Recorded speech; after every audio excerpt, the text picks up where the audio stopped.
John chapter 11. Now a man named Lazarus was sick. He was from Bethany, the village of Mary and her sister Martha. This Mary, whose brother Lazarus now lay sick, was the same one who poured perfume on the Lord and wiped his feet with her hair. So the sisters sent word to Jesus, "Lord, the one you love is sick." When he heard this, Jesus said, "This sickness will not end in death. No, it is for God's glory, so that God's Son may be glorified through it." Jesus loved Martha and her sister and Lazarus. Yet when he heard that Lazarus was sick, he stayed he was 2 more days. Where he was 2 more days. Then he said to his disciples, "Let us go back to Judea." "But, Rabbi," they said, "a short while ago the Jews tried to stone you, and yet you are going back there?" Jesus answered, "Are there not 12 hours of daylight? A man who walks by day will not stumble, for he sees by this world's light. It is when he walks by night that he stumbles, for he has no light." After he had said this, he went on to tell them, "Our friend Lazarus has fallen asleep, but I am going there to wake him up." His disciples replied, "Lord, if he sleeps, he will get better." Jesus had been speaking of his death, but his disciples thought he meant natural sleep.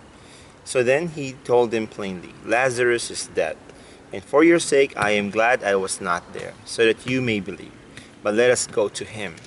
Then Thomas, called Didymus, said to the rest of the disciples, "Let us also go, that we may die with him." On his arrival, Jesus found that Lazarus had already been in the tomb for 4 days. Bethany was less than 2 miles from Jerusalem, and many Jews had come to Martha and Mary to comfort them in the loss of their brother. When Martha heard that Jesus was coming, she went out to meet him, but Mary stayed at home. "Lord," Martha said to Jesus, "if you had been here, my brother would have died. But I know that even now God will give you whatever you ask." Jesus said to her, "Your brother will rise again."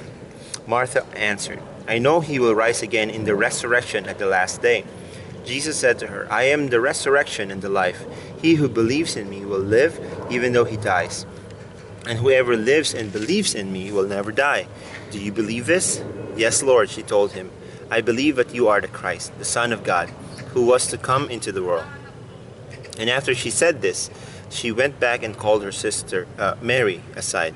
"The teacher is here," she said, "and is asking for you." When Mary heard this, she got up quickly and went to him. Now Jesus had not yet entered the village, but was still at the place where Martha had met him. When the Jews who had been with Mary in the house, comforting her, noticed how quickly she got up and went out, they followed her, supposing she was going to the tomb to mourn there. When Mary reached the place where Jesus was and saw him, she fell at his feet and said, "Lord, if you had been here, my brother would not have died." When Jesus saw her weeping, and the Jews who had come along with her also weeping, he was deeply moved in spirit and troubled. "Where have you laid him?" he asked. "Come and see, Lord," they replied. Jesus wept. Then the Jews said, "See how he loved him?" But some of them said, "Could not he who opened the eyes of the blind have kept this man from dying?"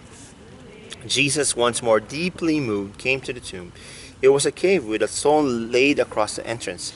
"Take away the stone," he said. "But Lord," said Martha, the sister of the dead man, "by this time there is a bad odor, for he has been there 4 days." Then Jesus said, "Did I not tell you that if you believe, you would see the glory of God?" So they took away the stone. Then Jesus looked up and said, "Father, I thank you that you have heard me. I knew that you always hear me, but I said this for the benefit of the people standing here, that they may believe that you sent me." When he had said this, Jesus called in a loud voice, "Lazarus, come out." The dead came out, his hands and feet wrapped with strips of linen and a cloth around his face. Jesus said to them, "Take off the grave clothes and let him go." Therefore, many of the Jews who had come to visit Mary had seen what Jesus did, put their faith in him. But some of them went to the Pharisees and told them what Jesus had done. Then the chief priests and the Pharisees called a meeting of the Sanhedrin. "What are we accomplishing?" they asked. "Here is this man performing many miraculous signs. If we let him go on like this, everyone will believe in him, and then the Romans will come and take away both our place and our nation." Then one of them, named Caiaphas, who was high priest that year, spoke up. "You know nothing at all. You do not realize that it is better for you that one man die for the people than the whole nation perish." He did not say this on his own, but as a high priest that year, he prophesied that Jesus would die for the Jewish nation, and not only for the nation but also for the scattered children of God, to bring them together and make them one.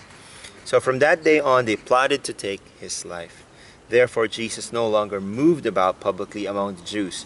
Instead, he withdrew to a region near the desert, to a village called Ephraim, where he stayed with his disciples.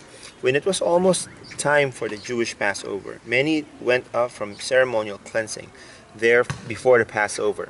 They kept looking for Jesus, and as they stood in the temple area, they asked one another, "What do you think?